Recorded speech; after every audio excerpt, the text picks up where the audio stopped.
ازاي الشعر بيتحول للون الابيض؟ طبعا كلنا عارفين ان طبيعه الشعر بيكون لونه اسود، وان ده اصل لون الشعرايه، وبيتحول للابيض مع التقدم في العمر. خليني بقى احطم معلوماتك واقول لك ان الشعر اصلا لونه مش اسود، وان لونه الاصلي هو الابيض. الشعر بتاعنا ربنا خلقه لنا باللون الابيض، لكن تم تعديل اللون ده بفعل صبغه الميلانين. يعني شعر حضرتك بيتصبغ رباني من غير كوافير او حلاق، ومن غير صبغات صناعيه، لكن دي صبغه طبيعيه جوه جسمك. المفاجاه الاكبر بقى ان مش بس مسؤوله عن صبغه الشعر، لكن دي مسؤوله عن صبغه الدقن والحواجب ولون العين ولون البشره ولون الشفايف ولون الشعر اللي ممكن يكون بني بدرجاته او اصفر بدرجاته، واحيانا برتقاني واحيانا احمر كمان. يعني من الاخر هي دي علبه الالوان بتاعت جسمك، بدل ما تبقى كلك لون واحد زي التماثيل اللي انا بعملها مثلا، لكن قدره الخالق ادق بكتير. نرجع لموضوعنا بتاع الشعر الابيض. هتسالني وتقول لي طيب طالما انا شعري اسود ليه بيبيض لما بيتقدم بيا العمر؟ هجاوبك واقول لك انه بيتحول ابيض لما ببساطه صبغه الميلانين اللي كلمتك عليها دي بتقل في جسمك مع التقدم في العمر، فبيرجع الشعر لاصله، والصبغه دي بتقل تدريجيا لحد ما توصل لقدر معين ويبقى رمادي، واحيانا عند بعض الناس بيتحول شعرهم للابيض الفاتح. أنا كتير بحب الشعر الأبيض، ده انا مولود بيه.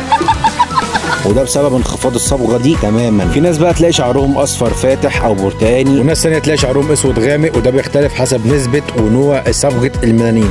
يعني اول نوع اسمه اليوميلانين، وده بينتج الالوان الداكنه زي الاسود والبني، والفيوميلانين وده بينتج الالوان الزاهيه زي الاحمر او الاصفر، والنيروميلانين وده موجود في الدماغ وبيأثر على لون الخلايا العصبيه.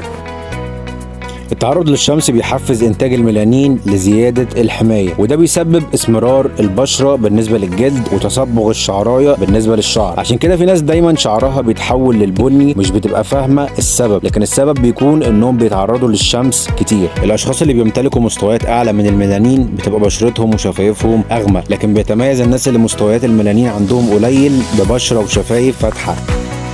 طيب الناس اللي بيتولدوا شعرهم وحواجبهم بيضة ودقنهم وبشرتهم بيضة وعينيهم فاتحة دول بيبقوا ايه؟ بعض الناس الجهلة بيشوفوهم كائنات غريبة او اشخاص اصحاب اعاقة، لكنهم عاديين جدا زيك واحسن منك. كل الحكاية ان عندهم اضطراب في صبغة الميلانين، والمرض ده اسمه المهق او الالبينو، وفي ناس بتطلق عليه اسم اعداء الشمس، في ناس تانية بتطلق عليه البواق، لكن ده غلط. طيب ليه سموهم اعداء الشمس؟ لان الشمس بتمثل مخاطر كبيرة عليهم بسبب نقص الميلانين الواقي، فبيكونوا اكتر عرضة لحروق الشمس واضرار الاشعه فوق البنفسجيه، وده بيزيد من خطر الاصابه بسرطان الجلد ومشاكل في العين ومشاكل في النظر واحيانا اعراض عصبيه. ولو متضايق من الشيب او كان عندك استفهام انا حلته لك. واختم كلامي بسيره النبي عليه الصلاه والسلام، واللي قال لك ان الشيب نور يوم القيامه، وان كل شيبه في الاسلام تكتب للمسلم بها حسنه وترفع له درجه وتحط عنه بها